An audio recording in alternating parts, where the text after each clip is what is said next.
It's Only Sport, weekdays with Martin Devlin, Untamed. Only on the platform. Greg Martin is with us. Marto, thanks for pulling over. Thanks for stopping as always, mate. Welcome back. What an ad. Untamed. I want to listen to the rest of your program rather than just a bit with me. That's unreal.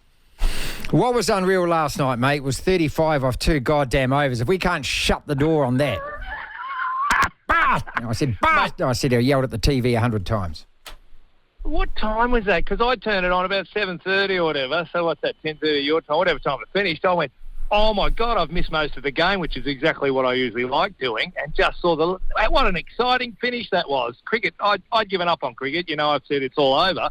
But when you win like that, that was extraordinary. What a great game. Yeah.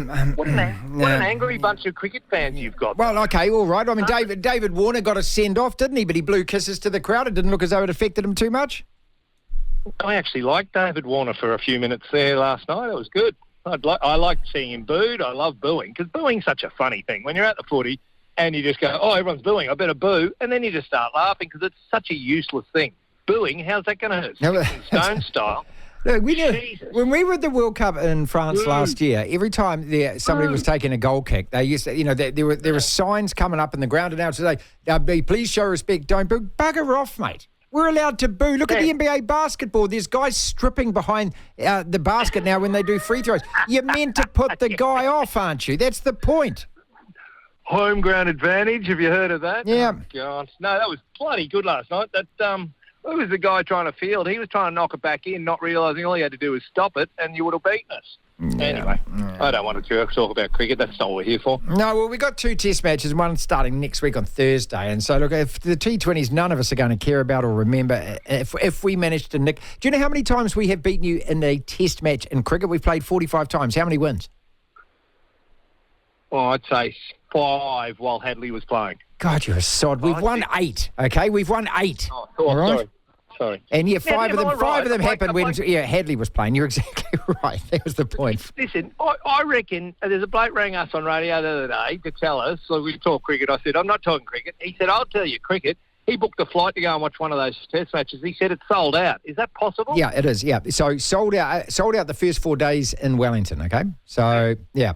And look, I know the basin only holds 6,000 or 7,000. Yeah, well, people love test cricket still in New Zealand, okay? So, yeah. I mean, there were 22,000 there last night at that T20. Super Rugby starts this weekend. Your Reds versus the Tars, your most hated opponent.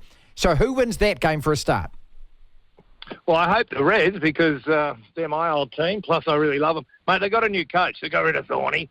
They got a bloke called Les Kiss. Do you know Les Kiss's background? He's a leaguey, isn't he?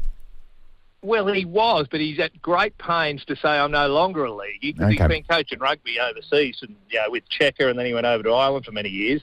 But he was a rugby league winger who then first came to rugby, he was a defence coach. And I went, hold on, I can't remember. And all the time I watched him play Origin and for North Sydney and stuff, I can't remember watching him make a tackle, yet somehow he became the defence coach. But now he's the coach of Queensland, so I'm right behind him. And actually the Reds look pretty good, mate. They got 10 Wallabies. I know that doesn't say much.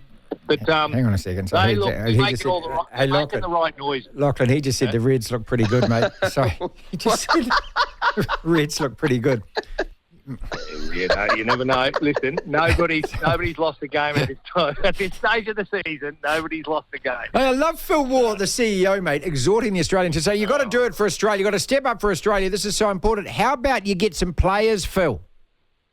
I know. Well, they're all going to league. I've told you what's happened. All the leagueies now go and park their players from the age of 15 in all our rugby schools, and rugby kids don't want to play anymore. And it's horrendous. A rugby union, a rugby league, and AFL are just completely squishing and killing rugby because they've got such a tribal little local lens. They don't go, oh, look at these 2 big games called soccer and rugby union. They're global. We don't care over here. All our fans just go, rah, rah, rah, rugby league and AFL. So rugby's struggling, as always, to make a noise, but this is its one chance before league and AFL kick off. This is the biggest weekend.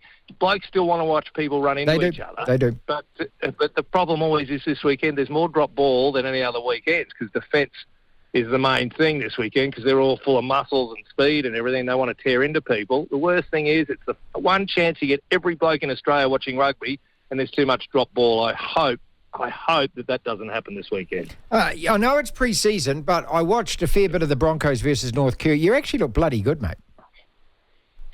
They are bloody good. Yeah, they got these young guys. Their only problem will be having big heads. They've got that Adam Reynolds waddling around, and he just puts them in the right position. So they've just got about 5 guys who are really, really good. The Broncos, the only thing that'll worry them, they need to pull their heads in. They're getting a bit ahead of themselves.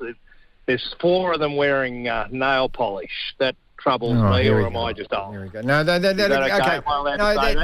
Look, it's I remember when Martin Nonu came onto the field for the All Blacks wearing eyeliner, and as much as these days the players are allowed to express themselves. It was like, dude, you're playing for the All Blacks, mate. I love you, I love you as a player, I love you as a person, but you're playing for the All Blacks, mate. Keep that stuff till after the game by yourself when you're not representing the All Blacks, okay? If you're a swimmer, a golfer, a tennis player, whereas much of that nonsense, you're your own brand. But at this stage, you belong to your football team's brand, so pull your head in. The problem is, here's the one with the Broncos, they haven't got anyone, a senior player, to tell all these youngsters. No, it's called bullying these days, mate. It's called bullying. I mean, okay, so here we go. So you and me turn up for training with the Queensland Reds, and Brad Thorne's the coach. I've got ladies' undies on. You've grown your fingernails, okay? And we're both identifying as guinea pigs. I mean, what is Brad Thorne going to say to us? He's going to say you can do that in your own time in the most gentle way, isn't he? Or he's going to punch us both.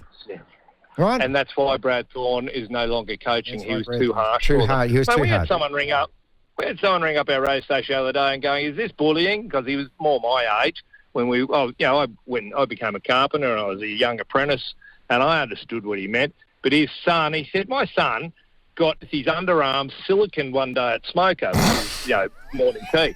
So they got jams. And he said, I told him when he got home to shut up and don't say anything because you're only egging them on. And his son said, but that's bullying. No, it's part of being tough and resilient. They're teaching by you. Ignoring the bar. That's it. They're teaching you. Okay, I've got an idea for your radio show. Far from me to be the content director, Greg. But how about you give away a tattoo to the only part of Adam Reynolds' body which doesn't actually have one at the moment, and I'm not talking the face.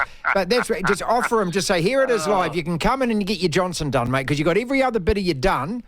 Give away Hey? Well, all right. Well, that's where our Broncos are going. They should go well, but I reckon they'll do themselves in with overconfidence. How does that sound? Stacey Jones ahead of Wayne Bennett. We've got Sir Alex Ferguson sitting in the waiting room next to Bill Belichick. No disrespect to Stacey, but why on earth would they not want Wayne Bennett involved? I mean, I'm going to ask the CEO shortly. No, are you on that? Are you on that? Oh, God, mate, no, move forward. You don't want to go. Going to Wayne Bennett is going backwards. Maybe give Stacey Jones Wayne's number, but you don't need Wayne there. I've been watching him at the Dolphins.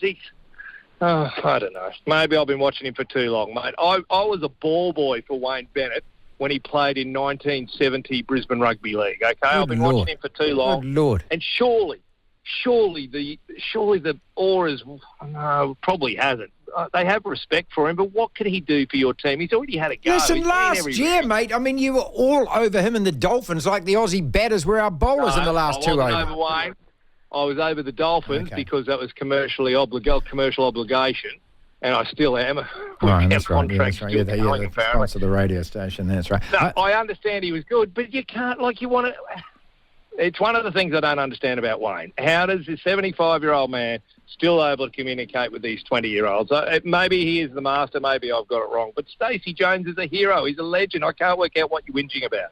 Yeah, I'm going to leave you with the sound that I know that you will love. Supercars is back this weekend. We're talking about NASCAR yesterday. This was Richard Petty's 1970 Plymouth Superbird. Listen to this puppy.